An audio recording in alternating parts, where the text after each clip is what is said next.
দুই, খুনের মামলায় কি সবসময় ফাঁসি হয়? খুনের মামলার শাস্তি কি এবং কিভাবে জামিন নিতে পারি, আজকে আমরা এই বিষয়গুলো নিয়ে কথা বলবো। খুনের মামলায় সবসময় ফাঁসি হয় না।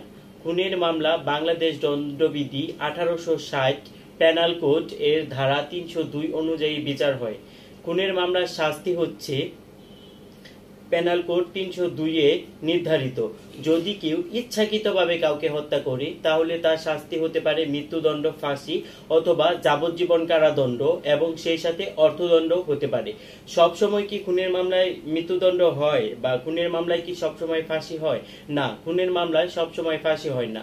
এখানে কিছু বিষয় দেখা হয়, সেই বিষয়গুলো হচ্ছে খুনটি পরিকল্পিত ছিল কিনা, প্রতিরোধ বা আত্মরক্ষামূলকভাবে খুনটি হয়েছে কিনা, আসামির বয়স, মানসিক অবস্থা তার পর্যালোচনা করে এই মামলার শাস্তি দেওয়া হয়। খুনের পদ্ধতি এবং কারণ সম্পর্কেও অবহিত হতে হয়। জামিন পাওয়া যাবে কিনা এই মামলায়, এই বিষয়টিও খুবই গুরুত্বপূর্ণ। ধারা 302 একটি অপরাধযোগ্য এবং অজামিনযোগ্য নন ভেলুয়েবল অপরাধ, তবে কিছু কিছু ক্ষেত্রে 302 ধারায় জামিন পাওয়া যেতে পারে।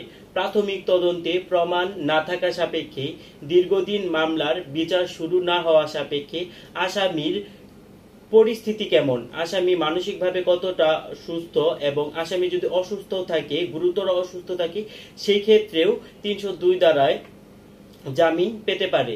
জামিনের জন্য করণীয়, জেলা জজ আদালত বা হাইকোর্টে জামিন আবেদন করতে হবে। একজন দক্ষ আইনজীবীর মাধ্যমে জামিনের জন্য আবেদন করলে আদালত বিবেচনা করতে পারে। জামিনের সময় যুক্তি দেখাতে হবে, আসামি পালাবে না, প্রমাণ নষ্ট করবে না, সাক্ষীদের ভয় দেখাবে না।